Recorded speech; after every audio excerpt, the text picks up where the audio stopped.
Yo, what's up, Increase fam? I wanted to do a little teaching today, a little illustration today on what actually happens when you give money, when you sow seed, as we say. It's even similar with tithing. And this is kind of just the principle that I need you to understand. It's lined out here in the Bible. It's rarely taught like this, but it's going to set you free.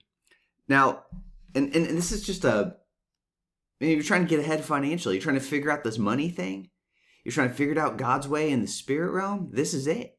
I'm going to show it to you right now. This is going to help you. Let me read you Philippians 4:17.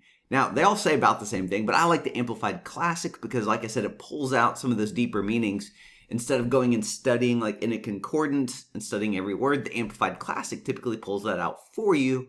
So it's kind of nice. Check this out. Now, context. This is Paul talking. And if you remember in Philippians 4, it is talking, a good chunk of it anyway, is talking about money, like not spiritual riches, like actual money, actual finances. Go read it for yourself. You will see. And it's talking about giving an offering that they were taking up as a church together. Is going to be a big offering, so big in fact that he told other people about it. He sent people ahead. He wanted to make sure they had the money ready so he wouldn't be embarrassed and they wouldn't look bad. That's got to be a pretty large amount of money. He gave them like a year or something to kind of start storing it up for this gift that they were going to do. So go read the context there. But Philippians 4:17, he says this. He's like, look, it's not that I seek or am eager for your gift, talking about the financial gift, but I do seek and I am eager for the fruit which increases to your credit, the harvest of blessing that is accumulating to your account. You know, I think a lot of preachers and pastors and teachers, if they would just use this scripture at offering time, it would set a lot of people free and they wouldn't feel weird about it because Paul's saying, look, I'm not trying to get your gift. I'm not trying to get your money. It's not that I'm eager for it, but I am eager for you to get the blessing that's going to come to you. Let's read that again. Not that I seek or am eager for your gift, but I do seek and am eager for the fruit which increases to your credit, the harvest of blessing that is accumulating to your account. All right, get this in you guys. Harvest of blessing that's accumulating to your account. Isn't that interesting? Your account. You've got a harvest of blessing. That line right before it. I'm eager for the fruit which increases to your credit. So when we give, you guys are getting this right. When we give, there's a harvest of blessing. I have a heavenly bank account. You have a heavenly account. And there's fruit increasing there. There's a harvest of blessing that's accumulating. It's like an investment, getting bigger and bigger and bigger. All right, now, where else does the Bible talk about this? Because we know that the Bible speaks of in Timothy that there's going to be 2 or 3 witnesses whenever there's a lesson, a concept, or a promise. It's usually backed up in the Bible at least 2 other times, but often way more. And ideally, a lot of it can be backed up in Old and New Testament in some way, shape, or form, either a type of shadow, things like that. If we think back on Deuteronomy 28, when all the different times that God talks about putting a blessing on your storehouses and all that you undertake. There's things like that. Deuteronomy 28, verse 1 through 14 lines out a lot of blessing scriptures, harvest of blessings. Galatians 6:9 speaks of a harvest of blessing. But let's go to Matthew 6. When Jesus said this in verse 19. This is interesting. I think this is where some people get some things out of whack a little bit. But it says, do not gather and heap up and store up for yourselves treasures on earth. But do gather and heap up and store for yourself treasures in heaven. I believe this is talking about that heavenly account again. Now here's what's interesting. It says, store up for yourself your treasures in heaven. I believe he's speaking here again about giving. So here's what I'm wanting you to see. It says there's a harvest of blessing accumulating to your account. Jesus in Matthew 6 says, store up for yourself treasures in heaven. So look at it like this. Here's all I'm trying to get you guys to see. Here's what happens when you give. Let's say you're at your church and it's tithe and offering time. What it feels like is it feels like your bank account is decreasing when you give. But here's what's actually happening.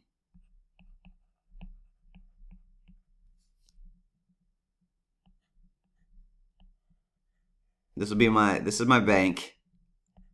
All right. That's where my bank account is. That's a bank down there, obviously.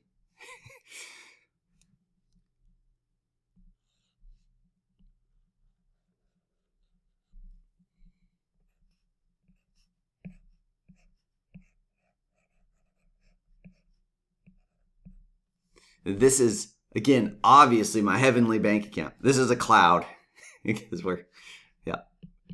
I know it's not accurate, but you get what I'm saying. This is for illustration purposes. We have our earthly account. But we have our heavenly account. When you give your money, it doesn't go away. It just transfers up to your heavenly account because this one has your name on it too. Store up for yourselves treasures in heaven. There's a harvest of blessing that's accumulating to your account. It doesn't change. It doesn't leave you. It just changes accounts. And up here in the heavenly account, it says in verse 20, neither moth nor rust or anything like that can consume and destroy it. Thieves cannot break in and steal your treasures in heaven. The way I look at that is when you move your money up here, you're recession proof, baby. That heavenly account is recession proof. It doesn't matter. The devil can't get to it. Bad guys can't get to it. Hackers can't get to it. Your stuff is safe. Now, you might be saying, Travis, that's cool, but I need money here on earth. Yes, that's why it says store up for yourself. So that doesn't mean that because it's up here, you can't use it. Of course you can. Well, how do we do that? A couple different ways. I'm going to keep this training short because what I'm about to teach could become a whole sermon series. But look at this. I'm going to move these words over there. Just remember they're connected. It's your heavenly account. And it's recession proof. That's a beautiful way to live. All right. So how do we get access to these accounts? Well, one way. Let's go over to Malachi 3. Just back a few pages.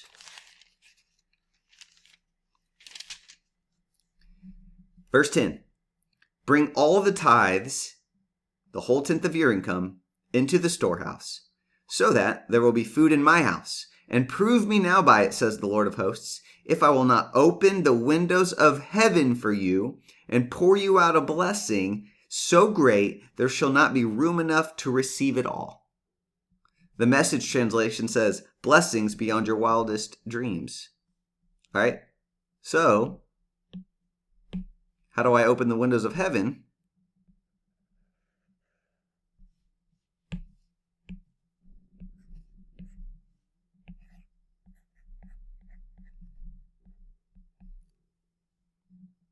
When I tithe, I open these up. I got access. Pretty interesting. That, I believe, is why I've been able to live the amazing life I've been able to live, is I've operated this way. I have tithed basically since the age of 19. I've never missed a payment. I've never been late on a payment. I've always had more than enough. Anytime money was tight, it was for a very short period of time. And often I said money was tight, but I had money in savings. Once I understood this concept and this principle, and I just created a lifestyle of giving where, I'm honestly at church every time we have a service, so 3+ times a week, and I give in every single service, and I always have. And sometimes it's a little bit, sometimes it's $5-10. But I've always lived this life of more than enough. I've always had a harvest. I'm walking in continual harvest because I've sown continual seed. I live this way. I've always been a tither. Opportunities flow to me. When it says the windows of heaven, I think about it as opportunities. Man, there's always opportunities coming my way to make income, to have investments, to do all these fun things, these different things. I don't come from money. I don't come from an entrepreneurial family. I don't have a college degree. I have all the strikes against me, yet I've been able to live this amazing life full of blessing that honors God, makes God look good, to be honest with you. You can handle it, right? I can say that stuff to you. You guys are big boys and girls. Yeah.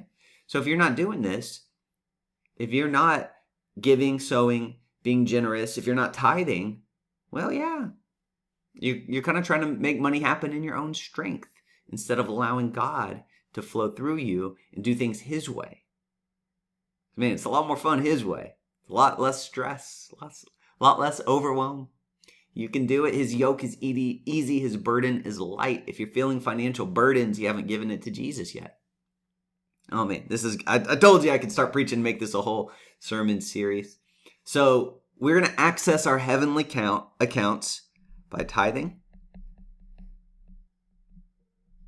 And then I believe we also access them by speaking. And here's what I mean. I believe that when we give, we sow seed. It's like that over and over again, Philippians 4, 2 Corinthians 8, and 2 Corinthians 9, several other places. But Proverbs 3 talks about sowing financial seeds, and it reaps a financial harvest. 2 Corinthians 9:6 outlines that probably the most directly if you want to check it out. Well, all right, we've created a harvest.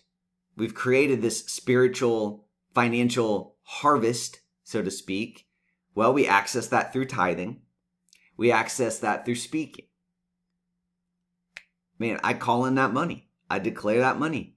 I've got it sitting for me as harvest. And I'm getting some of this from Mark 4. The sower sows the word. It talks about those things reaping 30, 60, and 100-fold. I believe that we walk around and we say, God, I have done this thing. I've sowed. I've sown seed. I've honored you with my wealth. I'm a tither. Man, I need to pay off this house. I want to pay this house off. We need $400,000. Let's pay this thing off. Thank you. I'm going to hit you with one more scripture just to kind of drive this home. And again, try not to make a long video. But God's word is just so rich and so full of these promises and these strategies and instruction. All right, 2 Corinthians 9. Let's go down to verse 10. And God, who provides seed for the sower and bread for eating, will also provide and multiply your resources for sowing and increase the fruits of your righteousness. It goes on to say, thus you will be made rich in all things and in every way, so that you can be generous. And when you're generous, it will bring forth thanksgiving to God. So you're generous, and it'll cause that person you're generous to say, thank you, God, you are awesome. So your generosity makes God look good, brings glory to Him. But right before that, when I say a sower, just so we're super clear, it means planting. A farmer, a sower, I sow seed, I plant seed. All right, that's all he's saying.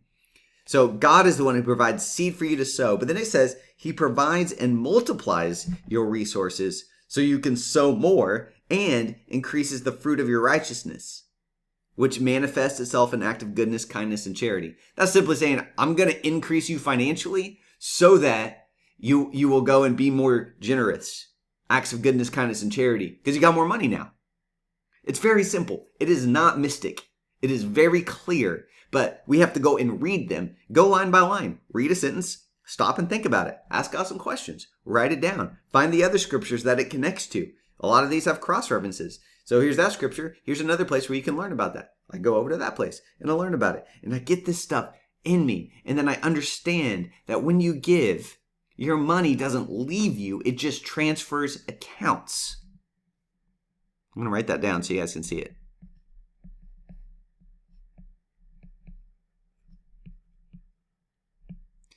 Your money doesn't leave you.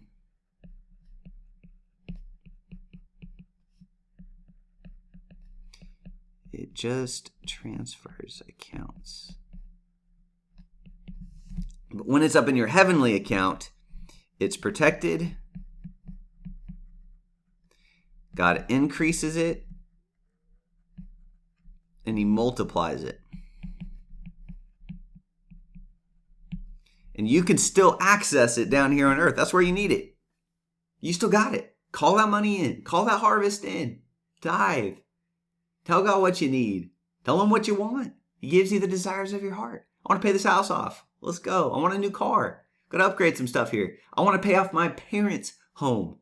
I want to build an orphanage. I need to access some money from this heavenly account I've been sowing towards.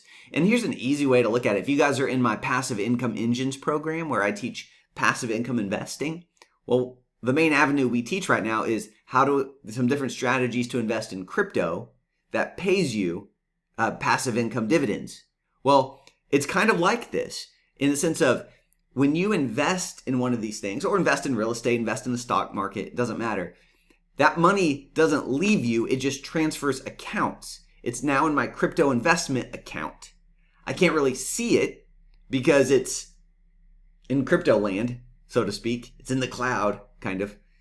Well, it's still there. It's still mine. It's still got my name on it. That's the same thing.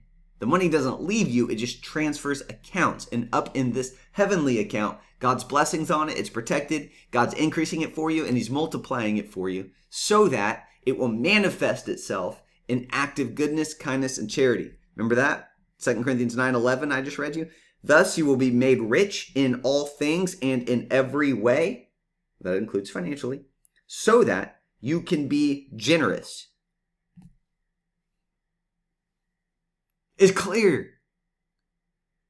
Paul's just saying, hey, when you give, I'm not seeking your money, but I am eager to watch you increase. I'm eager to see that harvest of blessing accumulate to your account. What a great way to live.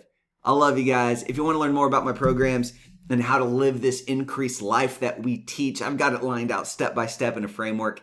Click the link below, watch the video, come hop in the program, come hang out with us, and let's activate this life of increase that God has promised us. I love you guys. I'll see you in the next one.